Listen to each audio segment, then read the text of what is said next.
Hello hi hope you are doing good. నేను మీ Telugu trader Shyam. So next వీక్కి మనకి ఈరోజు బక్రీద్ అనేసి హాలిడే ఉంది. రేపటి నుంచి మనకి మార్కెట్స్ అయితే లైవ్లో ఉంటాయి. అండ్ మనం నిఫ్టీ చూసుకుంటే కనుక వీక్లీ టైం ఫ్రేమ్లో ఏదైతే ప్రీవియస్గా ఉన్నటువంటి ఛానల్ ఏదైతే ఉందో దాని పైననే ఉంది, ఇంకా క్లోజింగ్ కూడా కోర్స్. సో రేపటికి వచ్చేదానికి ఈ నెక్స్ట్ వీక్ క్యాండిల్ ఏదైతే ఉందో 23,465 ఆర్ఎల్స్ 400 పైన ఉంటే మనం అప్ సైడ్ అనేది చూడడానికి ఛాన్సెస్ అయితే ఉంటాయి. సో వీక్లీ టైం ఫ్రేమ్లో చూసినప్పుడు సిచ్యువేషన్ ఇది. అండ్ డైలీ టైం ఫ్రేమ్లో చూసుకుంటే కనుక కొంతవరకు వీక్నెస్ అయితే మనకు కనిపిస్తుంది. ఎందుకు వీక్నెస్ అంటే కనుక ప్రీవియస్గా కూడా మనకి ఏమీ సాలిడ్గా గ్రీన్ క్యాండిల్స్ అయితే ఏమంత లేవు. బట్ ఓవరాల్గా చూసుకుంటే ప్రైస్ అనేది ఇంకా లైక్ ఒక కన్సల్టేషన్ ఫేజ్లోనే ఉందని అయితే చెప్పొచ్చు. ఇటు ఎయిదర్ అప్ సైడ్ వెళ్ళక డౌన్ సైడ్ వెళ్ళక. సో ఒక కంటిన్యూస్గా అప్ ట్రెండ్ వచ్చినప్పుడు ఎప్పుడైతే మనకి టాప్లో ఒక డోజీ వస్తుందో ఈ కైండ్ ఆఫ్ సిచ్యువేషన్స్లో, సో నెక్స్ట్ ఇమీడియట్గా ఇక్కడ నుంచి మనకి ఫాల్ అనేది చూడడానికి అవకాశం అయితే ఉంటుంది. సో రేపు ఇన్ కేస్ ఒకవేళ 23,400 కనుక మనకి ఇది బ్రేక్ అయితే అయ్యింది, దీని మీద పైన సస్టైన్ అవ్వలేదు అనుకుంటే కనుక డెఫినెట్గా మనకి ఏ లెవెల్స్ అయితే 23,300 అలానే 23,200 లెవెల్స్ కూడా చూడడానికి అయితే ఛాన్సెస్ అయితే ఉంటాయి. అండ్ ఒకవేళ ఇన్ కేస్ ఈ లెవెల్ కూడా దాటింది అనుకుంటే కనుక మళ్ళీ మనకి అగైన్ మేజర్ సపోర్ట్ అయినటువంటి 23,000 కూడా చూడడానికి ఛాన్సెస్ అయితే ఉంటాయి. సో ఒకవేళ డైలీ టైం ఫ్రేమ్లో మనకి బేరిష్నెస్ కనుక కన్ఫర్మ్ అయ్యింది అనుకుంటే కనుక మనం ఇంట్రాడేలో కూడా షార్ట్ టర్మ్ ట్రేడ్స్ కోసమే చూడాలి. సో అదైతే మనకి ఇక్కడైతే క్లియర్గా అర్థమవుతుంది. అప్పుడు వీక్లీ టైం ఫ్రేమ్లో కూడా ఈ ఛానల్ ఏదైతే మనం ట్రెండ్ లైన్ తీసుకున్నామో దీన్ని సపోర్ట్ కూడా బ్రేక్ చేసుకుంటే కనుక మనం డౌన్ సైడ్ అయితే చూడొచ్చు అనమాట. ఒక్కసారి బ్యాంక్ నిఫ్టీకి వెళ్ళిపోదాం. వెళ్ళే ముందు వీడియోని అయితే లైక్ చేయడం అయితే మర్చిపోద్దు. సో బ్యాంక్ నిఫ్టీలో చూసుకున్నా సరే సేమ్ కైండ్ ఆఫ్ డోజీ క్యాండిల్ని అయితే మనం ఇక్కడ గమనించవచ్చు.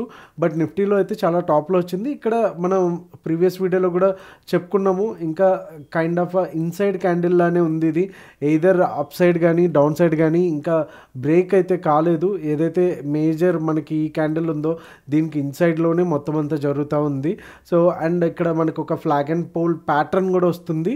అండ్ అప్ సైడ్ బ్రేక్ అయితే కనుక డెఫినెట్గా మళ్ళీ మనకి 51,200 అలానే 51,600 లెవెల్స్ కూడా చూడడానికి అయితే అవకాశం ఉంటుంది. ఒకవేళ ఇన్ కేస్ రేపు అంటే కమింగ్ అప్ ట్యూస్డే ఏదైతే ఉందో 49,600 అంటే జస్ట్ ఒక 400 పాయింట్స్ లెవెల్లో ఉంది. సో దీని కింద క్లోజింగ్ ఇస్తే కనుక డెఫినెట్గా మళ్ళీ మనం 48,800 లెవెల్స్ అలానే 48,000 లెవెల్స్ కూడా చూడడానికి అయితే అవకాశం ఉంటుంది. సో ఇన్ కేస్ ఒకవేళ ఈ 50,300 అలానే 49,600లో ఉంటే కనుక మనకి చాలా వరకు కన్సల్టేషన్గా ఉండడానికి ఛాన్సెస్ ఉంటుంది. సో ఈ కమింగ్ అప్ వీక్ అంతా కూడా కంప్లీట్గా ఆప్షన్ సెల్లర్స్కే ఎక్కువ ఫేవర్గా ఉంటుంది తప్ప ఆప్షన్ బయర్స్కి కొంచెం కష్టంగా ఉండొచ్చు అనేసి ఖచ్చితంగా చెప్పొచ్చు. అండ్ ఇప్పుడు మనం అనుకున్న మాట ఏదైతే ఉందో నెక్స్ట్ వీక్ ఆప్షన్ సెల్లర్స్కి ఎక్కువ ఫేవర్గా ఉండొచ్చు అనడానికి కారణం కూడా విక్స్ కూడా చూసుకుంటే కనుక మనకి elections before almost 30 levels touch అయితే అది గ్రాడ్యువల్గా మొత్తం కంప్లీట్గా డౌన్ అయ్యి అంతకు ముందు ఉన్నటువంటి లెవెల్ ఏదైతే ఉందో ఏదైతే మనకి రెగ్యులర్గా ఉండే లెవెల్స్ ఏదైతే ఉన్నాయో 10 to 13 and 14 వరకు కూడా ఈ లెవెల్స్లోనే మధ్యలోనే ఉంది. సో ఆల్మోస్ట్ 10 to 12 మధ్యలో ఉంటే కనుక ఆప్షన్ బయ్యర్స్ కంటే సెల్లర్స్కి ఎక్కువ లైక్ అడ్వాంటేజ్ అని చెప్పొచ్చు. సో ఇది కూడా మనం దృష్టిలో పెట్టుకొని నెక్స్ట్ వీక్ అనేది ట్రేడ్ అనేది ప్లాన్ చేసుకుంటే బెటరు. అండ్ లెవెల్స్కి వచ్చేసరికి మనకి ఫస్ట్ బ్యాంక్ నిఫ్టీ చూసుకుంటే కనుక 50,102 అలానే 49,191 లెవెల్స్ వచ్చేసి కంప్లీట్గా నో ట్రేడ్ జోన్. అండ్ రీసెంట్గా మనం చేసినటువంటి ప్రైస్ యాక్షన్ గోల్డెన్ రూల్స్లో కూడా దీని గురించి క్లియర్గా చెప్పడం జరిగింది. ఈ మిడిల్లో ఎక్కడ కూడా ట్రేడ్ అయితే చేయొద్దు. ఎప్పుడైతే మెయిన్ ఒక సపోర్ట్ లెవెల్ ఆ రెసిస్టెన్స్ లెవెల్స్ బ్రేక్ అయినప్పుడు మాత్రమే చేసుకుంటే మనకి మంచి మూమెంటం రావడానికి ఛాన్సెస్ అయితే ఉంటాయి. ఇక్కడ మీరు గమనించవచ్చు ఓకే, ఈ లెవెల్స్ నుంచి ఎంత సెల్లింగ్కి మంచి పాయింట్స్ అనేవి దొరికినాయి అనేది. అలానే ఇక్కడ అప్ సైడ్ ఎక్కువ వెళ్ళలేదు, but at the same time మనం ఇక్కడ జాగ్రత్తగా ఉండడానికి కూడా ఇది కావాలి. కాబట్టి యాక్చువల్గా చెప్పుకోవాలంటే ఇక్కడ రెసిస్టెన్స్ ఎప్పుడైతే బ్రేక్ అయ్యిందో, బట్ నెక్స్ట్ క్యాండిల్ ఏదైతే ఉందో ఫాలోఅప్ అయితే లేదు. సో ఇలాంటి రెసిస్టెన్స్ ఉన్నప్పుడు కొంచెం మనం జాగ్రత్తగా చూసుకుంటే సరిపోతుంది, ఎందుకంటే ట్రెండ్ అనేది ఆల్మోస్ట్ హైలో ఉంది. సో కిందకి పడడానికి ఛాన్స్ ఉంది కాబట్టి మనం హైలో ఉన్నప్పుడు కొంచెం జాగ్రత్తగా చూసుకోవాలి. అలానే 50,102 పైన 15 మినిట్స్ క్యాండిల్ కనుక కూర్చుంటే మనకి ఫస్ట్ టార్గెట్ వచ్చేసి 50,218, అలానే సెకండ్ టార్గెట్ వచ్చేసి 50,410, అలానే ఫైనల్ టార్గెట్ వచ్చేసి 50,609.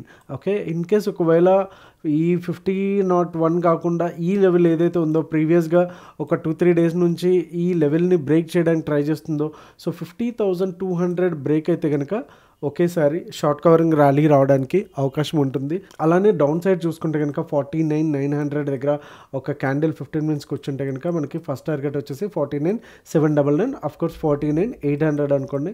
అండ్ సెకండ్ టార్గెట్ వచ్చేసి 691, 49,691, అలానే ఫైనల్ టార్గెట్ వచ్చేసి 587. ఓఏ డేటా కూడా కొంతవరకు బేరిష్ అయితే సూచిస్తుంది. సో ఇన్ కేస్ ఒకవేళ గ్యాప్ డౌన్ అయితే, అంటే చిన్న gap down like 60 to 70 points అయితే ఇక్కడ నుంచి బౌన్స్ అవడానికి అయితే ఛాన్సెస్ అయితే ఉంటాయి. సో బీటీఎస్టీ కూడా పిఈ ఇచ్చాము. అండ్ ఈ లెవెల్లో కనుక ఒకవేళ మీరు సేఫ్ ట్రేడర్ అయితే కనుక ఇక్కడ మనకి ప్రైస్ యాక్షన్ ఎలా పనిచేస్తుంది అనేది చూసుకుని దాన్ని బట్టి బుక్ చేసుకుంటే బెటర్గా ఉంటుంది. అండ్ ఒకసారి నిఫ్టీకి వెళ్ళిపోదాం. సో నిఫ్టీలో చూసుకుంటే కనుక సేమ్ థింగ్ ఏంటంటే లాస్ట్ 1 or 2 డేస్ నుంచి కూడా ఈ లెవెల్ని చాలా వరకు టెస్ట్ అయితే చేస్తూ ఉంది. సో ఇన్ కేస్ ఒకవేళ 23,475 దగ్గర ఒక మంచి క్యాండిల్ కూర్చుంటే మనకి ఫస్ట్ టార్గెట్ వచ్చి 501, అలానే సెకండ్ టార్గెట్ వచ్చేసి 23,550, అలానే ఫైనల్ టార్గెట్ వచ్చేసి 23,606గా ఉంటుంది. ఇన్ కేస్ ఒకవేళ గ్యాప్ డౌన్ అయితే కనుక 23,419 ఆర్ 400 లెవెల్ దగ్గర మనకి బౌన్స్ అవడానికి అయితే ఛాన్సెస్ కూడా ఉంటాయి. ఇన్ కేస్ ఒకవేళ 23,400 దగ్గర 930, 945 వరకు కూడా ఒక క్యాండిల్ కనుక క్లోజ్ అయితే మనకి ఫస్ట్ టార్గెట్గా డౌన్ సైడ్ 23,367, అలానే సెకండ్ టార్గెట్గా 23,308, అలానే ఫైనల్ టార్గెట్ వచ్చేసి 23,257, 254గా అయితే మనకు ఉంటుంది. సో ఓవరాల్గా చూసుకుంటే కనుక ఈ లెవెల్ బ్రేక్ అవడం అనేది నిఫ్టీకి అయితే చాలా ఇంపార్టెంట్. అంటిల్ అన్లెస్ ఈ బ్రేక్ అవ్వలేదు అనుకుంటే కనుక సో ఎవ్రీ హై కూడా సెల్ చేయడానికి ఒక ఆపర్చునిటీ వస్తుంది, అంటే సెల్ ఆన్ రైజ్ అనే ఆపర్చునిటీ అయితే వస్తుంది. ఇన్ కేస్ ఒకవేళ 400 బ్రేక్ అయ్యింది అనుకుంటే కనుక ఇక్కడ కూడా సేమ్ అంతే, ఎవ్రీ హై కూడా సెల్లింగ్ ఆపర్చునిటీ రావడానికి ఛాన్సెస్ అయితే ఉంటాయి. ఇన్ కేస్ ఒకవేళ ఈ లెవెల్ని కనుక బ్రేక్ అయ్యింది అంటే మనకి ఇక్కడ ఉన్నటువంటి నో ట్రేడ్ జోన్ బ్రేక్ అయ్యింది అనుకుంటే కనుక మంచి షార్ట్ కవరింగ్ ర్యాలీ అయితే రావడానికి అయితే ఛాన్సెస్ కూడా ఉంటాయి. ఒకసారి నిఫ్టీ, బ్యాంక్ నిఫ్టీలో మేజర్ స్టాక్ అయినటువంటి హెచ్డిఎఫ్సి అలానే రిలయన్స్ కూడా ఒకసారి చూసుకుంటే డైలీ టైం ఫ్రేమ్లో ఆల్మోస్ట్ మనకు ఒక ట్రెండ్ లైన్ అయితే ఇక్కడ డ్రా చేసాము. సో ఈ ఏరియా నుంచి రివర్సల్ అవ్వడానికి ఛాన్సెస్ అయితే ఉంది.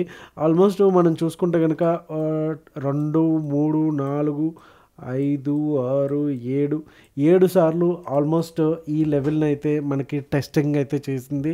సో ఉండే కొద్దీ ఇన్నిసార్లు టెస్ట్ చేసే కొద్దీ ఏమవుతుందంటే ఈ లెవెల్ కొంత వీక్ అవుతుంది. సో ఈ లెవెల్ కనుక వీక్ అయింది అంటే కనుక చాలా ఫెరోషియస్గా ర్యాలీ వచ్చేదానికి అవకాశం అయితే ఉంది. సో ఇది వస్తే కనుక ఆబ్వియస్లీ నిఫ్టీ వస్తే మేము చెప్పక్కర్లేదు కదా, బ్యాంక్ నిఫ్టీ ఇండెక్స్ని కూడా లాక్కెళ్తుంది కాబట్టి అఫ్కోర్స్ ఫిన్ నిఫ్టీ కూడా దీంతో పాటు మూవ్ అవుతుంది కాబట్టి ఈ రకంగా ఉంది. ఇన్ కేస్ ఒకవేళ ఇది 29,550 ఓకే ఈ లెవెల్లో, అండ్ నెక్స్ట్ ఇక్కడ చూసుకుంటే కనుక 29,73,000 లెవెల్లో కనుక మళ్ళీ ఇంకొకసారి రెసిస్టెన్స్ ఫీల్ అవుతే కనుక డెఫినెట్గా ఇక్కడ వరకు వచ్చి సపోర్ట్ తీసుకోవడానికి ఛాన్సెస్ అవుతుంది. సో 2840లో మనకి సపోర్ట్ అనేది ఉంది. సో ఈ ఏరియాకి వచ్చినప్పుడు మనకి నిఫ్టీ కూడా ఇక్కడ నుంచి రివర్సల్ అవ్వడానికి ఛాన్సెస్ అయితే ఉంటాయి కాబట్టి సో దీన్ని బట్టి మనం ట్రేడ్స్ అయితే ప్లాన్ చేసుకుందాం. నెక్స్ట్ వచ్చేసి హెచ్డిఎఫ్సి బ్యాంక్, అది కూడా ఒకసారి చూసేద్దాం. సో హెచ్డిఎఫ్సి బ్యాంక్లోకి వచ్చేసరికి మనకి ఒక ట్రిపుల్ టాప్ కాకుండా డబ్ల్యూ ప్యాటర్న్ కూడా ఉంది. సో 1600 కూడా బ్రేక్ అయ్యి డైలీ టైం ఫ్రేమ్లో కనుక సస్టైన్ అవుతే డెఫినెట్గా ఇది 1620 అండ్ ఏదైతే ఈ మధ్యలో మనకి గ్యాప్ ఏదైతే ఉందో అంటే ఆల్మోస్ట్ 1640 నుంచి 1600 వరకు ఆ 40 పాయింట్స్ ఫిల్ అవడమే కాకుండా మళ్ళీ అగైన్ 1680 అండ్ 1700 కూడా టచ్ అవ్వడానికి ఛాన్సెస్ ఉన్నాయి కాబట్టి, అండ్ ఇన్ కేస్ ఒకవేళ ఇది 1596 నుంచి కంప్లీట్గా మళ్ళీ యూటర్న్ తీసుకుని నేల చూపులు చూసిందంటే దీంతోపాటు మన బ్యాంక్ నిఫ్టీ కూడా టర్న్ అయ్యి అగైన్ ఈ సపోర్ట్ వరకు కూడా వెళ్ళడం జరుగుతుంది. ఆల్రెడీ ఈ సపోర్ట్ లెవెల్స్ ఏమున్నాయి ఉన్నాయి అనేది మనం వీడియో స్టార్టింగ్లో కూడా డిస్కస్ చేసుకున్నాం. సో ఇక్కడ వచ్చేసరికి 1600 లెవెల్స్ అనేవి చాలా చాలా ఇంపార్టెంట్. ఒకవేళ హెచ్డిఎఫ్సిలో 1600 లెవెల్స్ కనుక క్రాస్ అయ్యింది అనుకుంటే కనుక మంచి మూమెంటం బ్యాంక్ నిఫ్టీలో కూడా రావడానికి ఉంటుంది. సో రేపు ట్రేడ్ చేసేటప్పుడు కంప్లీట్గా హెచ్డిఎఫ్సి మీద కూడా ఒక లిక్కేసి ఉంచండి. సో ఇది ఎంతగానో యూజ్ అయితే అవుతుంది. So thank you so much. Hope you like this video and like చేయడం మర్చిపోయింటే కనుక లైక్ చేయండి. మీకు ఏమైనా డౌట్స్ ఉంటే కనుక కమెంట్ బాక్స్లో అడగండి. Thank you so much. Me Telugu trader Shyam. జై హింద్.